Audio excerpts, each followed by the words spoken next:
Good evening. I hope everyone's doing well tonight.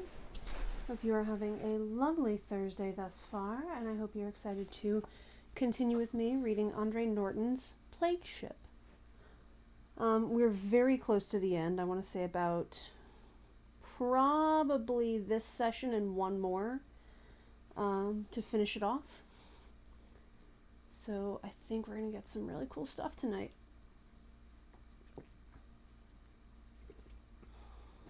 So, Chapter 14, Special Mission. That click, the dial beneath the counter, warned them that they were as cut off from the luxuriance outside as if they were viewing a scene on Mars or Sargol from their present position. To go beyond the shielding walls of the spacer into that riotous green world would sentence them to death as surely as if the patrol was without, with a flamer trained on their hatch. There was no escape from that radiation. It would be in the air one breathed, strike through one's skin, and yet the wilderness flourished and beckoned.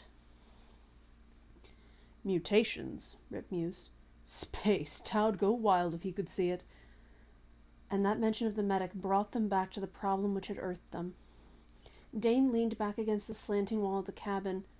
We have to have a medic. Rip nodded without looking away from the screen. Can one of the flitters be shielded? The cargo apprentice persisted. That's a thought. Ali should know. Rip reached for the intercom mic. Engines. So you are alive. Ali's voice had a bite in it. About time you're contacting. Where are we? Besides being lopsided from a recruit's scrambled set-down, I mean. In the Big Burn. Come topside. Wait. How's Weeks?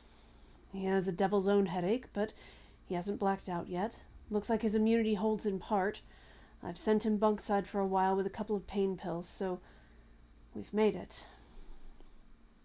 He must have left to join them, for when Rip answered, after a fashion, into the mic, there was no reply, and the clang of his boot plates on the ladder heralded his arrival at their post. There was an interval for him to view the outer world and accept the verdict of the counter, and then Rip voiced Dane's question. Can we shield one of the flitters well enough to cross that? I can't take the Queen up and earth her again. I know you can't, the acting engineer cut in. Maybe you could get her off-world, but you'll come close to blasting out when you try for another landing. Fuel doesn't go on forever, though some of you space jockeys seem to think it does. The flitter... Well, we've got some spare rocket linings, but it's going to be a job and a half to get those beaten out and reassembled. And frankly, the space-whirly one who flies her had better be suited and praying loudly when he takes off. We can always try... He was frowning, already busied with the problem which was one for his department. So with intervals of snatched sleep, hurried meals, and the time which must be given to tending their unconscious charges, Rip and Dane became only hands to be directed by Ali's brain and garnered knowledge.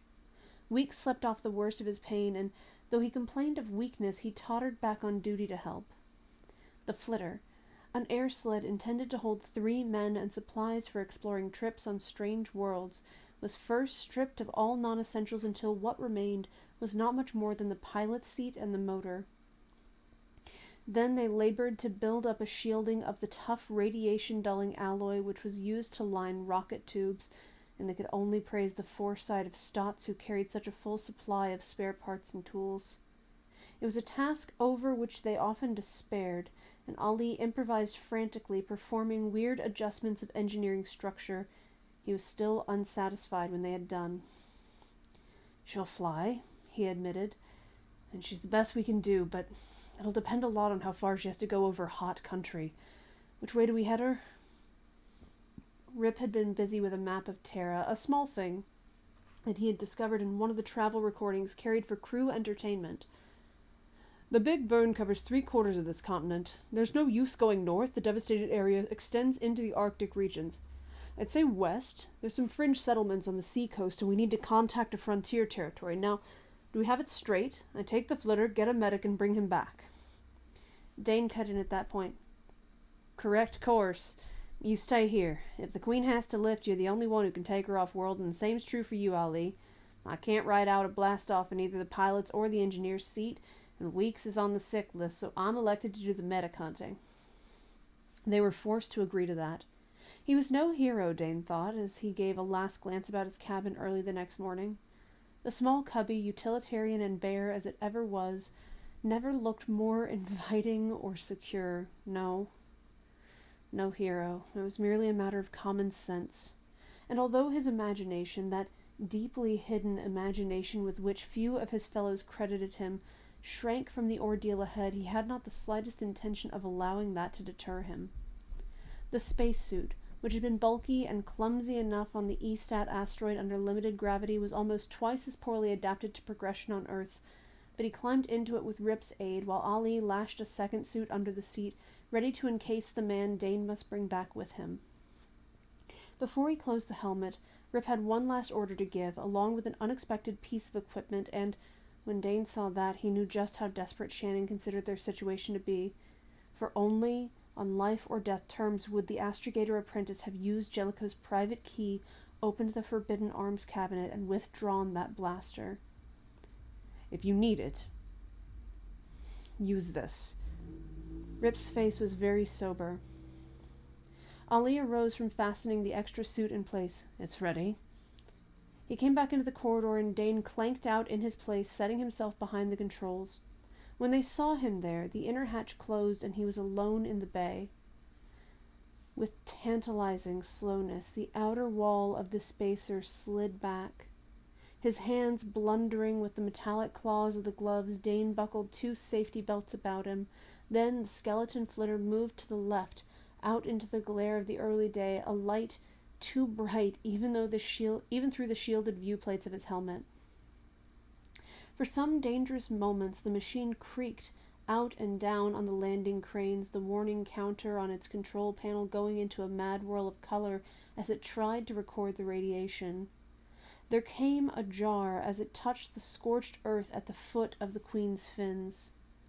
Dane pressed the release and watched the lines whip up and the hatch above snap shut. Then he opened the controls. He used too much energy and shot into the air, tearing a wide gap through what was luckily a thin screen of the matted foliage before he gained complete mastery. Then he was able to level out and bore westward, the rising sun at his back, the sea of deadly green beneath him, and somewhere, far ahead, the faint promise of clean, radiation-free land holding the help they needed. Mile after mile of the green jungle swept under the flitter, and the flash of the counter's light continued to record a land unfit for mankind. Even with the equipment used on distant worlds to protect what spacemen had come to recognize was a reasonably tough human frame, no ground force could hope to explore that wilderness in person, and flying above it, as well insulated as he was, Dane knew that he could be dangerously exposed. If the contaminated territory extended more than 1,000 miles, his danger was no longer problematical. It was an established fact. He had only the vague directions from the scrap of map Rip had uncovered. To the west, he had no idea how far away, there stretched a length of coastline, far enough from the radiation-blasted area to allow small settlements. For generations, the population of Terra, decimated by the atomic wars and then drained by first system and then galactic exploration and colonization, had been decreasing. But within the past 100 years, it was again on the upswing. Men retiring from space were returning to their native planet to live out their remaining years.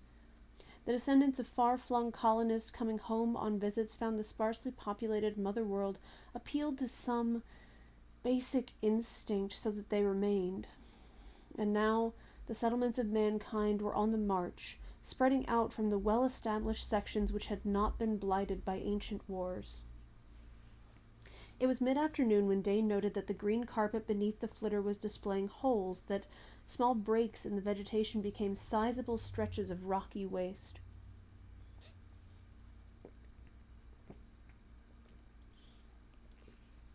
He kept one eye on the counter, and what, when he left the spacer, had been an almost steady beam of warning light was now a well-defined succession of blinks. The land below was cooling off. Perhaps he had passed the worst of the journey, but in that passing, how much had he and the flitter become contaminated? Ali had devised a method of protection for the empty suit the medic would wear. Had that held? There were an alarming number of dark ifs in the immediate future. The mutant growths were now only thin patches of stunted and yellowish green. Had man penetrated only this far into the burn, the knowledge of what lay beyond would be totally false. This effect of dreary waste might well discourage exploration. Now the blink of the counter was deliberate, with whole seconds of pause between the flashes. Cooling off? It was getting cold fast. He wished that he had a comm unit. Because of the interference in the burn, he had left it behind, but with one he might be able now to locate some settlement. All that remained was to find the seashore and with it as a guide flit south towards the center of modern civilization. He laid no plans of action. This whole exploit must depend upon improvisation, and as a free trader, spur-of-the-moment action was a necessary way of life. On the frontier rim of the galaxy, where the independent spacers traced the star trails, fast thinking and the ability to change plans on an instant were as important as skill in aiming a blaster. And it was very often proven that the tongue and the brain behind it were more deadly than a flamer. The sun was in Dane's face now, and he caught sight of patches of uncontaminated earth with honest vegetation in place of the hot jungle now miles behind. That night he camped out on the edge of rough pasturage where the counter no longer flashed its warning, and he was able to shed the suit and sleep under the stars with the fresh air of early summer against his cheek and the smell of honest growing things replacing the dry scent of the spacer and the languorous perfumes of Sargol. He lay on his back, flat against the earth of which he was truly a part, staring up into the dark inverted bowl of the heavens.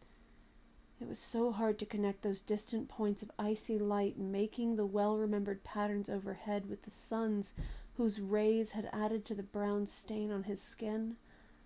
Sargol's sun, the one which gave such limited light to dead Limbo, the sun under which Naxos, his first galactic port, grew its food. He could not pick them out. Was not even sure that any could be sighted from Terra. Strange suns, red, orange, blue-green, white, yet here all looked alike. All points of glitter. Tomorrow at dawn he must go on. He turned his head away from the sky and grass green. Terran grass was soft beneath his cheek. Yet unless he was successful tomorrow or the next day, he might never have the right to feel that grass again. Resolutely, Dane willed that thought out of his mind, tried to fix upon something more lulling, which would bring with it the sleep he must have before he went on. And in the end, he did sleep, deeply, dreamlessly, as if the touch of Terra soil was in itself the sedative his tautly strung nerves needed. It was before sunrise that he awoke, stiff and chilled. The dryness of pre-dawn gave partial light, and somewhere a bird was twittering. There had been birds, or things whose far-off ancestors had been birds, in the hot forest. Did they also sing to greet the dawn? Dane went over the flitter with his small counter and was relieved to find that they had done a good job of shielding under Ali's supervision. Once the suit he had worn was stored, he could sit at the controls without danger and in comfort, and it was good to be free of that metal prison. This time, he took to the air with ease, the salt taste of food concentrate on his tongue as he sucked a cube, and his confidence arose with the flitter. This was the day. Somehow, he knew it. He was going to find what he sought. It was less than 2 hours after sunrise that he did so. A village, which was a cluster of perhaps 50 or so house units strung along into the land. He skimmed across it and brought the flitter down in a rock cliff-walled sand pocket with surf booming some yards away, where he would be reasonably sure of safe hiding. All right, he'd found a village. Now what? A medic. A stranger appearing on the lane which served the town, a stranger in a distinctive uniform of trade, would only incite conjecture and betrayal. He had to plan now. Dane unsealed his tunic. He should by rights shed his space boots too, but Perhaps he could use those to color his story. He thrust the blaster into hiding at his waist. A rip or two in his undertunic, a shallow cut from his bush knife allowed him to bleed messily. He could not see himself to judge the general effect, but had to hope it was the right one. His chance to test his acting powers came sooner than he had anticipated. Luckily, he had climbed out of the hidden cove before he was spotted by the boy who came whistling along the path, a fishing pole over his shoulder, a basket swinging from his hand. Dane assumed an expression which he thought would suggest fatigue, pain, and bewilderment, and lurched forward as if, in sighting the oncoming boy, he had also sighted hope. Help! Perhaps it was excitement which gave his utterance that convincing croak. Rod and basket fell to the ground as the boy, after one astounded stare, ran forward. "What's the matter?" His eyes were on those space boots, and he added, "Sir," which had the ring of hero worship. "Escape boat." Dane waved toward the sea's general direction.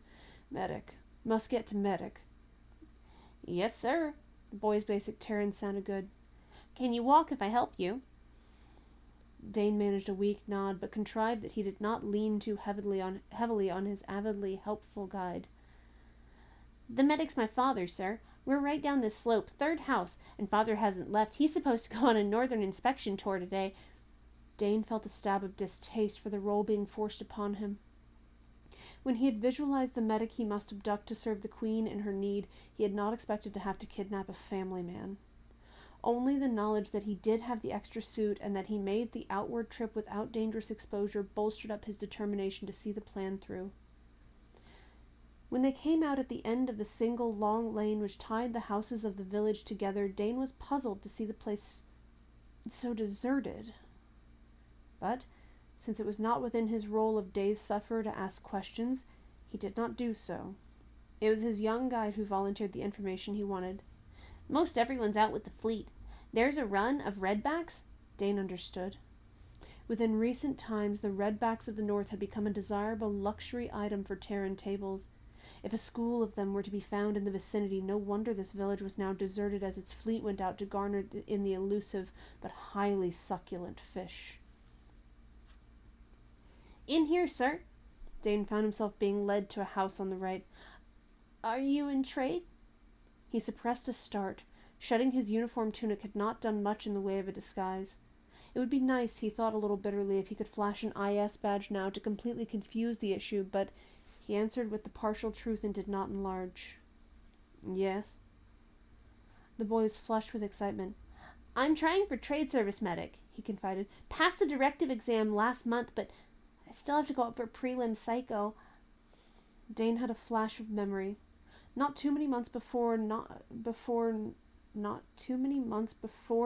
prelim psycho, but the big machine at the assignment center had decided his own future arbitrarily, fitting him into the crew of the Solar Queen as the ship where his abilities, knowledge, and potentialities could best work to the good of the service. At the time he had resented, had even been slightly ashamed of being relegated to a free trading spacer while Archer Sands and other classmates from the pool had walked off with company assignments. Now he knew that he would not trade the smallest and most rusty bolt from the Solar Queen for the newest scout ship in IS or Combine Registry, and this boy from the frontier village might be himself as he was 5 years earlier. Though he had never known a real home or family, scrapping into the pool from one of the children's depots.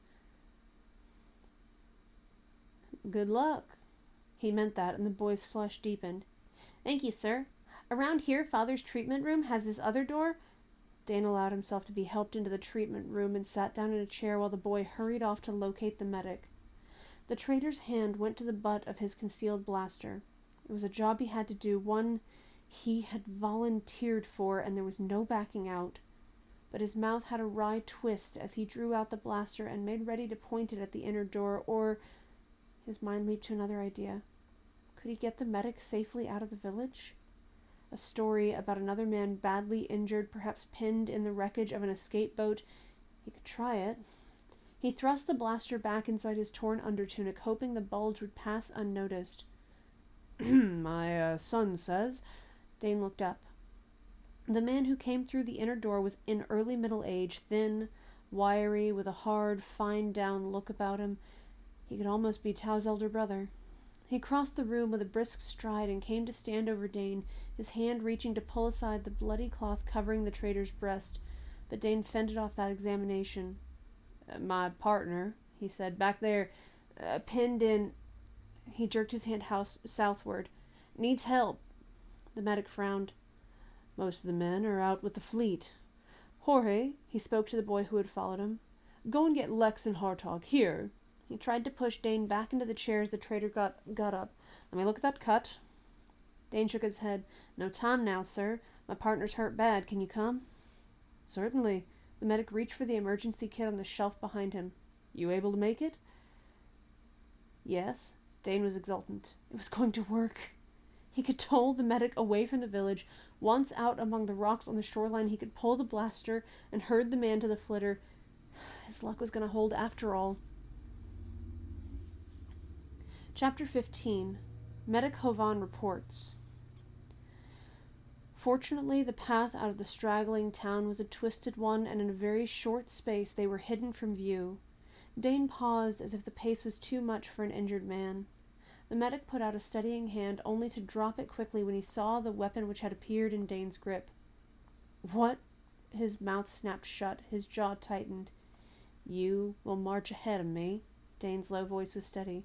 Beyond that rock spur to the left, you'll find a place where it's possible to climb down to sea level. Do it. I suppose I shouldn't ask why. Not now. We haven't much time. Get moving. The medic mastered his surprise, and without further protest obeyed orders. It was only when they were standing by the flitter and he saw the suits that his eyes widened and he said, The Big Burn. Yes, and I'm desperate. You must be. Or mad. The medic stared at Dane for a long moment and then shook his head. What is it? A plague ship? Dane bit his lip. The other was too astute. But he did not ask why or how he had been able to guess so shrewdly. Instead, he gestured to the suit Ali had lashed beneath the seat in the flitter.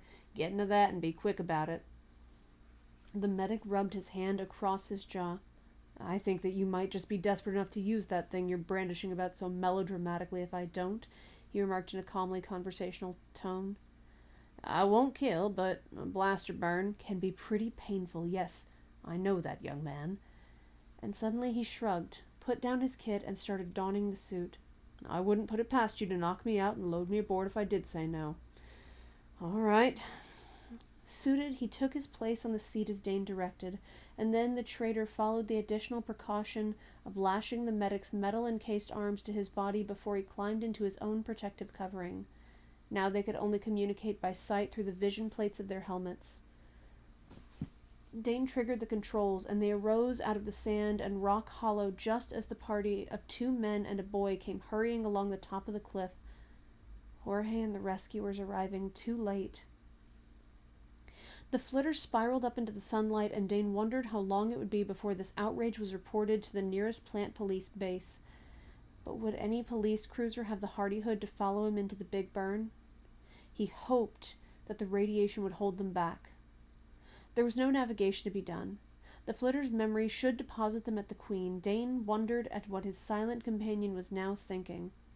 The medic had accepted his kidnapping with such docility that the very ease of their departure began to bother Dane.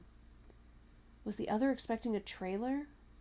Had exploration into the Big Burn from the seaside villages been more extensive than reported officially? He stepped up the power of the flitter to the top notch and saw with some relief that the ground beneath them was now the rocky waste bordering the devastated area. The metal-encased figure that shared his seat had not moved, but now the bubble had turned, as if the medic were intent upon the ground flowing beneath them. The flicker of the counter began, and Dane realized that nightfall would find them still airborne, but so far he had not been aware of any pursuit. Again he wished he had the use of the comm, only here the radiation would blanket sound with that continuous roar. Patches of the radiation vegetation shone now, and something in the lines of the medic's tense figure suggested that these were new to him. Afternoon waned as the patches united, spread into the beginning of the jungle as the counter was once more an almost steady light. When evening closed in, they were not caught in darkness, for below trees, looping vines, brush, had a pale, evil glow of their own, proclaiming their toxicity with bluish halos. Sometimes pockets of these made a core of light which pulsed, sending warning figures at the flitter which would sped across it. The hour was close on midnight before Dane sighted the other light, the pink red of which winked through the ghastly blue-white with a natural and comforting promise, even though it had been meant for an entirely different purpose. The Queen had earthed with her distress lights on, and no one had remembered to snap them off. Now they acted as a beacon to draw the flitter to its berth. Dane brought the stripped flyer down on the fused ground as close to the spot from which he had taken off as he could remember. Now, if those on the spacer would only move fast enough. But he need not have worried. His arrival had been anticipated. Above, the rounded side of the spacer bulged as the hatch opened, lines swung down to fasten their magnetic clamps on the flitter, then once more they were airborne, swinging up to be warped into the side of the ship. As the outer port of the flitter berth closed, Dane reached over and pulled loose the lashing which immobilized his companion. The medic stood up, a little awkwardly as might any man who wore space armor the first time.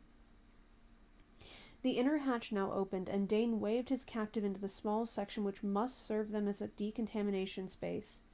Free at last of the suits, they went through one more improvised hatch to the main corridor of the Queen, where Rip and Ali stood waiting, their weary faces lighting as they saw the medic. It was the latter who spoke first. "This is a plague ship." Rip shook his head. "It is not, sir, and you're the one who is going to help us prove that." The man leaned back against the wall, his face expressionless. "You take a rather tough way of trying to get help. It was the only way left us. I'll be frank," Rip continued. "We're patrol posted." The medic's shrewd eyes went from one drawn young face to the next. "You don't look like desperate criminals," was his comment. "This your full crew?" "All the rest are your concern. That is, if you'll take the job." Rip's shoulders slumped a little.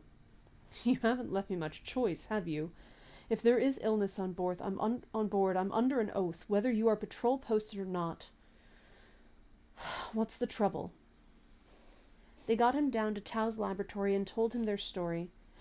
From a slight incredulity, his expression changed to an alert interest, and he demanded to see first the patients and then the pests now immured in deep freeze. Sometime in the middle of this, Dane, overcome by fatigue which was partly relief from tension, sought his cabin and the bunk from which he wearily disposed Sinbad, only to have the purring cat crawl back once more when he had laid down. And when he awoke, renewed in body and spirit, it was in a new Queen, a ship in which hope and confidence now ruled. "Hovan's already got it," Rip told him exultantly. "It's that poison from the little devil's claws, right enough, a narcotic. Produces some of the effects of deep sleep. In fact, it may have a medical use. He's excited about it."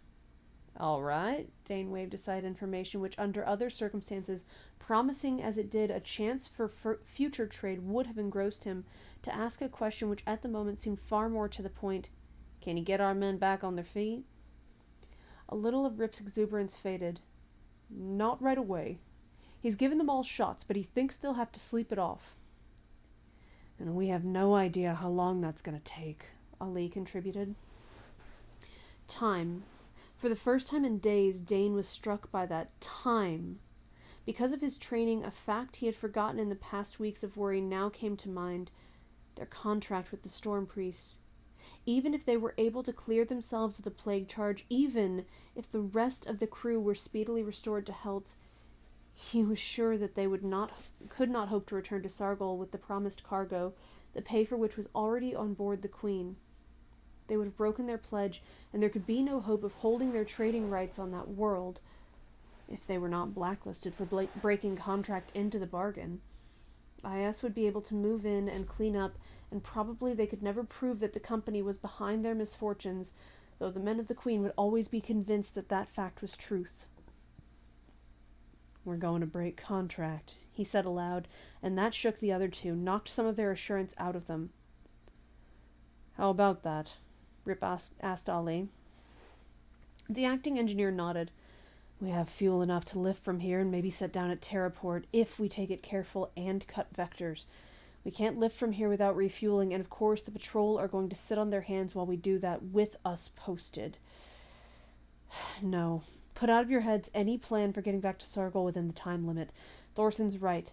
That way we're flamed out. Rip slumped in his seat. So the Ices can take over after all.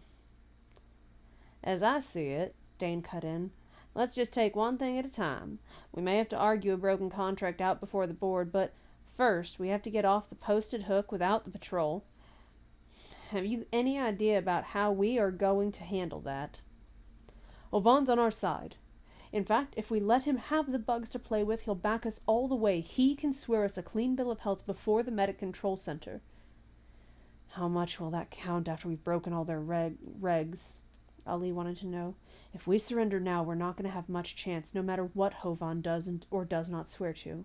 Hovan's a frontier medic. I won't say that he's not a member in good standing of their association, but he doesn't have a top star rating. And with the Ices and the patrol on our necks, we'll need more than one medic's word. But Rip looked from the pessimistic Camille to Dane. Now he asked a question which was more than half statement. You've thought of something?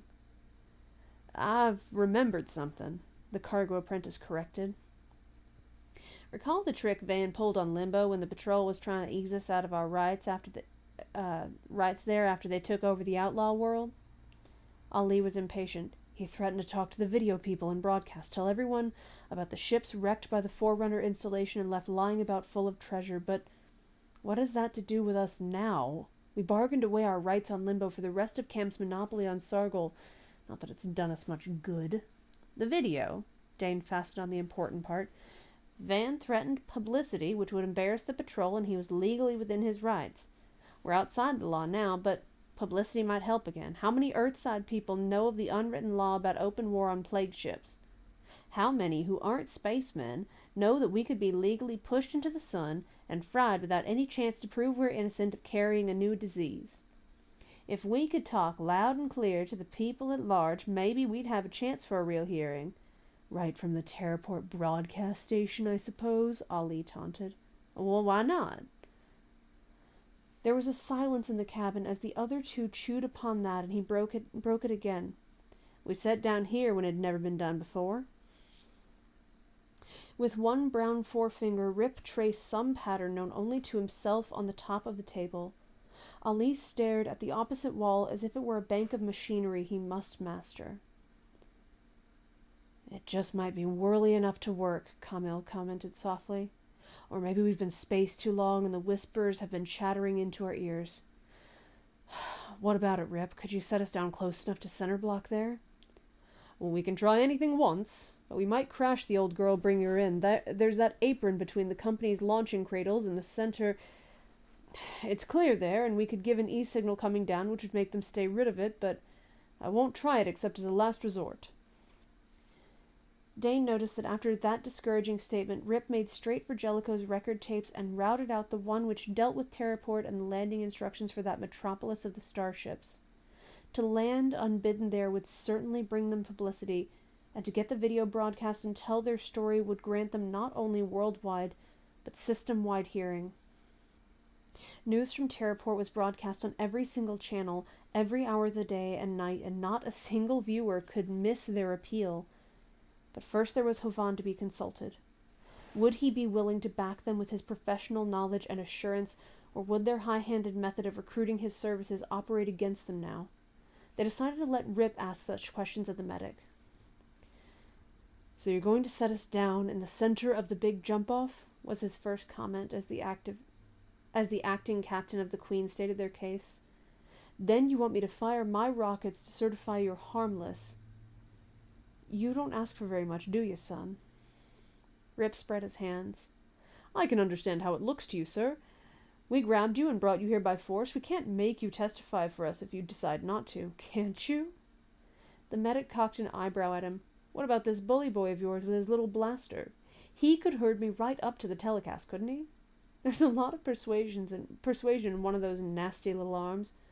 On the other hand, I've a son who's set on taking out on one of these tin pots to go star hunting. If I handed you over to the patrol, he might make some remarks to me in private. You may be posted, but You don't look like very hardened criminals to me. It seems that you've been handed a bad situation and handled as best you know, and I'm willing to ride along the rest of the way on your tail blast. Let me see how many pieces you land us in at Terraport, and I'll give you my final answer. If luck holds, we may have a couple more of your crew present by that time also. They had had no indication that the Queen had been located, that any posse hunting the kidnapped medic had followed them into the Big Burn, and they could only hope that they would continue to remain unsighted as they upped ship once more and cruised into a regular traffic lane for earthing at the port. It would be a chancy thing, and Ali and Rip spent hours checking the mechanics of that flight while Dane and the recovering Weeks worked with Hovan in an effort to restore the sleeping crew.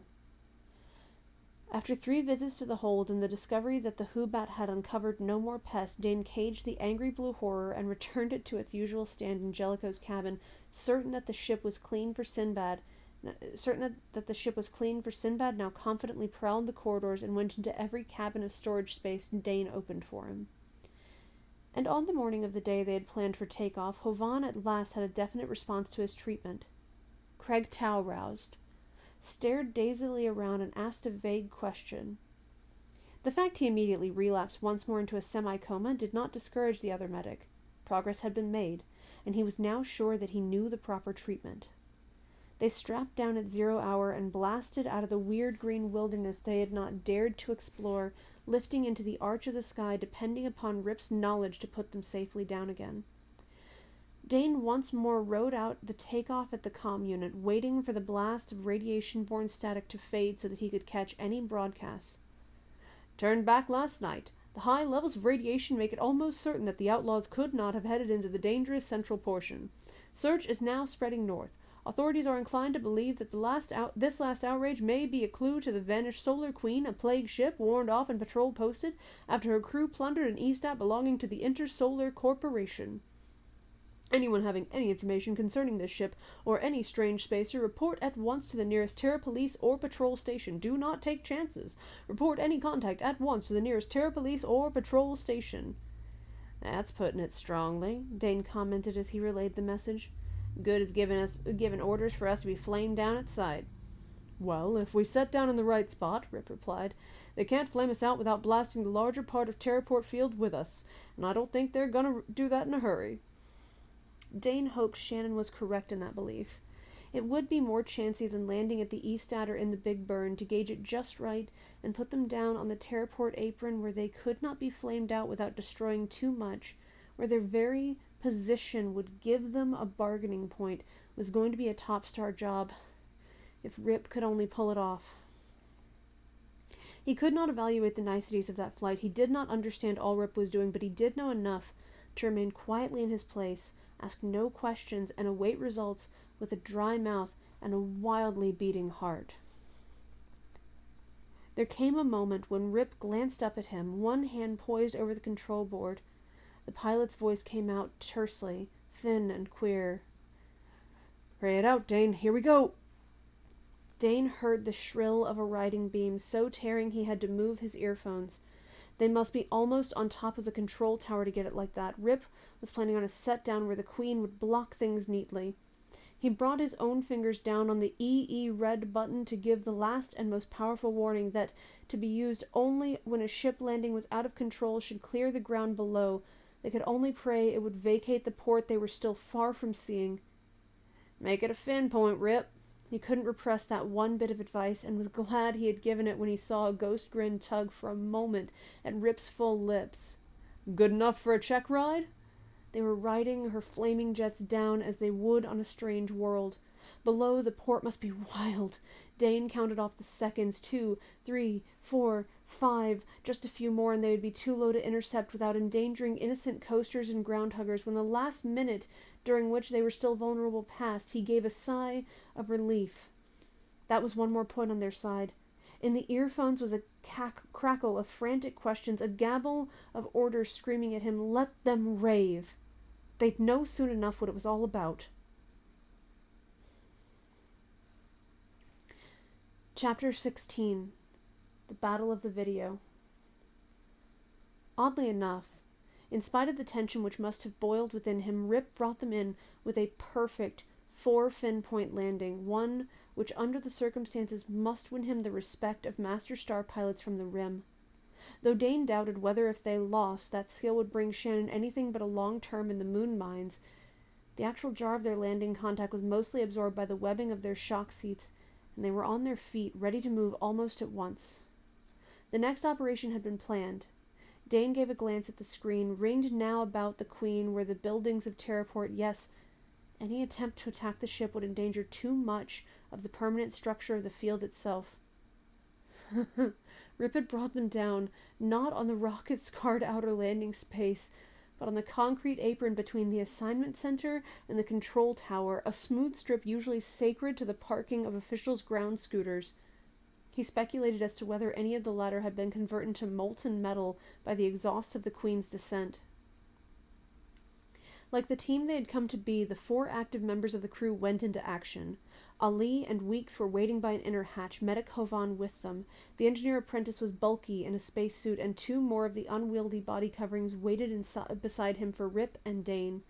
With fingers which were inclined to act like thumbs, they were sealed into what would provide some protection against any blaster or sleep ray. Then, with Hovan conspicuously wearing no such armor, they climbed into one of the ship's crawlers. Weeks activated the outer hatch, and the crane lines plucked the small vehicle out of the Queen, swinging it dizzily down to the blast-scored apron. "Make for the tower." Rip's voice was thin in the helmet comms. Dane, at the controls of the crawler, pulled on as Ali cast off the lines which anchored them to the spacer. Through the bubble helmet, he could see the frenzied activity in their aroused port, an anthill into which some idle investigator had thrust a stick and given it a turn or two was nothing compared with the Terraport after the unorthodox arrival of the Solar Queen. Patrolmobile coming in on southeast vector," Ali announced calmly. "Looks like she mounts a portable flamer on her nose."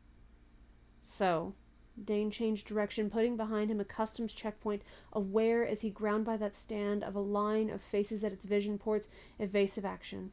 He'd have to get the top speed from the clumsy crawler. "Police copter over us," that was Rip reporting. Well, they couldn't very well avoid that. But at the same time, Dane was reasonably sure that its attack would not be an overt one, not with the unarmed, unprotected Hovan prominently displayed in their midst. But there he was too sanguine. A muffled exclamation from Rip made him glance at the medic beside him, just in time to see Hovan slump limply forward, about to tumble from the crawler when Shannon caught him from behind. Dane was too familiar with the results of sleep rays to have any doubts as to what had happened. The P-copter had sprayed them with its most harmless weapon. Only the suits, insulated to the best of their maker's ability against most of the dangers of space, real and anticipated, had kept the 3 traitors from being overcome as well. Dane suspected that his own responses were a trifle sluggish, that while he had not succumbed to that attack, he had been slowed. But with Rip holding the unconscious medic in his seat, Thorson continued to head the crawler for the tower and its promise of a system-wide hearing for their appeal.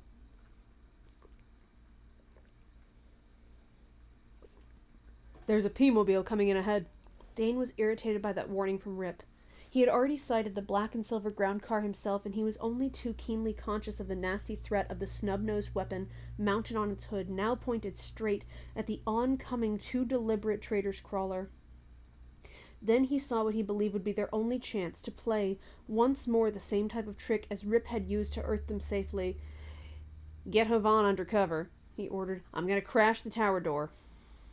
Hasty movements answered that as the medic's limp body was thrust under the cover offered by the upper framework of the crawler.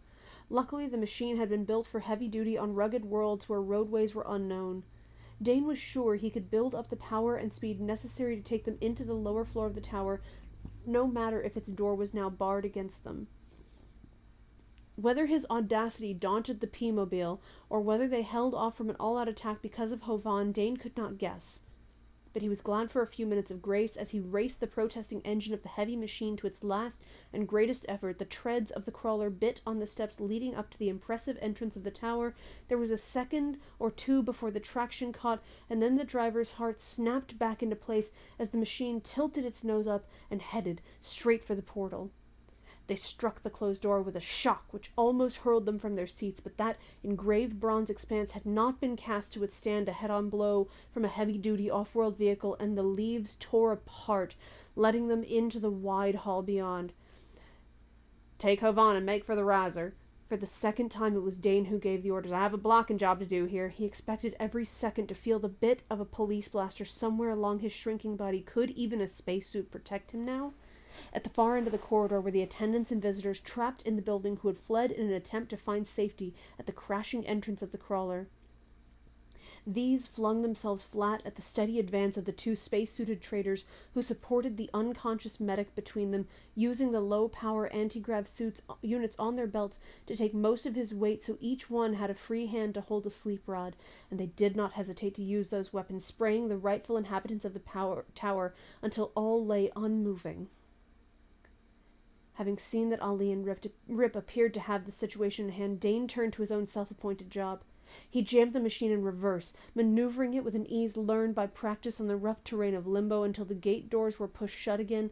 Then he swung the machine around so that its bulk would afford an effective bar to keep the door locked for some very precious moments to come. Short of using a flamer full power to cut their way in, no one was going to force an entrance now. He climbed out of the machine to discover, when he turned, that the trio from the Queen had disappeared, leaving all possible oppositions asleep on the floor. Dane clanked on to join them, carrying in plated fingers their most important weapon to awake public opinion, an improvised cage in which housed one of the pests from the cargo hold, the proof of their plague-free state which they intended Hovan to present via the telecast to the whole system. Dane reached the shaft of the riser to find the platform gone. Would either Rip or Ali have the presence of mind to send it down to him on automatic? "Rip, return the riser." He spoke urgently into the throat mic of his helmet comm. "Keep your rockets straight." Ali's cool voice was in his earphones. "It's on its way down. Did you remember to bring Exhibit A?" Dane did not answer, for he was very much occupied with another problem. On the bronze doors he had been at such pains to seal shut, there had come into being a round circle of dull red, which was speedily changing into a coruscating incandescence. They had brought a flamer to bear. It would be a very short time now before the police could come through that riser. Afraid of overbalancing in the bulky suit, Dane did not lean forward to stare up into the shaft, but as his uncertainty reached a fever pitch, the platform descended and he took 2 steps forward into temporary safety, still clutching the cage. At the first try, the thick fingers of his gloved hand slipped from the lever, and he hit it again, harder than he intended, so that he found himself being wafted upward with a speed which did not agree with his stomach, even one long accustomed to space flight, and he almost lost his balance when it came to a stop many floors above. But he had not lost his wits. Before he stepped from the platform, he set the dial on a point which would lift the riser to the top of the shaft and hold it there. That might trap the traders on the broadcasting floor, but it would also ensure them time before the forces of law could reach them. Dane located the rest of his party in the circular core chamber of the broadcasting section. He recognized a backdrop he had seen thousands of times behind the announcer who introduced the newscasts. In one corner, Rip, his suit off, was working over the still relaxed form of the medic, while Ali, a grim set to his mouth, was standing with a man who wore the insignia of a comtech. "All set?" Rip looked up from his futile ministrations. Dane put down the cage and began the business of unhooking his own protective covering. "They were burning through the outer doors of the entrance hall when I took off." "You're not going to get away with this." That was the comtech. Ali smiled wearily, a stretch of lips in which there was little or no mirth. "Listen, my friend. Since I started to ride rockets, I've been told I wasn't going to get away with this or that. Why not be more original? Use what's between those outsized ears of yours. We fought our way in here. We landed at Terraport against orders. We're patrol posted. Do you think that one man, one lone man, is going to keep us now from doing what we came to do? And don't look around for any reinforcements. We sprayed both those rooms. You can run the emergency hookup single-handed, and you're going to. We're free traders." The man had lost some of his assurance as he stared from one drawn young face to another. "I see you begin to realize what that means. Out on the rim we play rough and we play for keeps. I know 100 ways to set you screaming in 3 minutes, and at least 10 of them will not even leave a mark on your skin. Now, do we get service, or don't we? You'll go to the chamber for this, snarled the tech. All right, but first we broadcast. Then maybe someday a ship that's run into bad luck will have a straighter deal than we've had. You get on your post, and we'll have the play back on. Remember that. And if you don't give us a clear channel, we'll know it. How about it, Rip? How's Hovan? Rip's face was a mask of worry. He must have had a full dose. I can't bring him round. Was this the end of their bold bid? Let each or all of them go before the screen to plead their case. Let them show the caged pest, but without the professional testimony of the medic, the weight of an expert opinion on their side, they were licked. Well, sometimes luck did not ride a man's fins all the way in. But some stubborn core within Dane refused to let him believe that they had lost. He went over to the medic, huddled in a chair. To all appearances, Hovan was deeply asleep, sunk in the semi-coma the sleep ray produced, and the frustrating thing was that the man himself could have supplied the counter to his condition, given them the instructions how to bring him around. How many hours away was a natural waking? Long before that, their hold on the station would be broken. They would be in the custody of either police or patrol. He sunk. Dane voiced the belief which put an end to their hopes, but Ali did not seem concerned. Kama was standing with their captive, an odd expression on his handsome face, as if he were striving to recall some dim memory. When he spoke, it was to the Comtech. You have an HDOS in here? The other registered surprise. I think so? Ali made an abrupt gesture. Make sure, he ordered, following the man into another room. Dane looked to Rip for enlightenment. What in the great nebula is an HDOS? I'm no engineer. It may be some gadget to get us out of here. Such as a pair of wings? Dane was inclined to be sarcastic. The memory of that incandescent circle on the door some 20 floors below stayed with him. Tempers of police and patrol were not going to be improved by fighting their way around or over the obstacles the traitors had arranged to delay them. If they caught up to the outlaws before the latter had their chance for an impartial hearing, the result was not going to be a happy one as far as the Queen's men were concerned. Ali appeared in the doorway. Bring Hovan in here. Together, Rip and Dane carried the medic into a smaller chamber where they found Ali and the tech busy lashing a small, lightweight tube chair to a machine which, to their untutored eyes, had the semblance of a collection of bars. Obeying instructions, they seated Hovan in that chair, fastening him in while the medic continued to slumber peacefully. Uncomprehendingly, Rip and Dane stepped back while, under Ali's watchful eye, the Comtech made adjustments and finally snapped some hidden switch. Dane discovered that he dared not watch too closely what followed. Inured as he thought he was to the tricks of hyperspace, to acceleration and anti-gravity, the oscillation of that swinging seat, the weird swaying of the half-recumbent figure, did things to his sight and to his sense of balance which seemed perilous in the extreme. When the groan broke through the hum of Ali's mysterious machine, all of them knew that the engineer apprentice had found the answer to their problem, that Hovan was waking. The medic was bleary-eyed and inclined to stagger when they freed him, and for several minutes he seemed unable to grasp either his surroundings or the chain of events which had brought him here. Long since the police must have broken into the entrance corridor below. Perhaps they had by now secured a riser which would bring them up. Ali had forced the Comtech to throw the emergency control, which was designed to seal off from the outer world the entire unit in which they now were. But whether the protective device would continue to hold now, none of them were certain. Time was running out fast. Supporting the wobbling Hovan, they went back into the panel room, and under Ali's supervision, the Comtech took his place at the control board. Dane put the cage with the pest well to the fore on the table of the announcer and waited for Rip to take his place there with the trembling medic. When Shannon did not move, Dane glanced up in surprise. This was no time to hesitate. But he discovered that the attention of both his shipmates was now centered on him. Rip pointed to the seat. "You're the talk merchant, aren't you?" the acting commander of the Queen asked crisply. "Now's the time to shout the lingo." They couldn't mean... But it was very evident that they did. Of course, a cargo master was supposed to be the spokesman of a ship, but that was in matters of trade. And how could he stand there and argue the case for the queen? He was the newest joined, the greenest member of her crew already. His mouth was dry and his nerves tense, but Dane didn't know that none of that was revealed by his face or manner.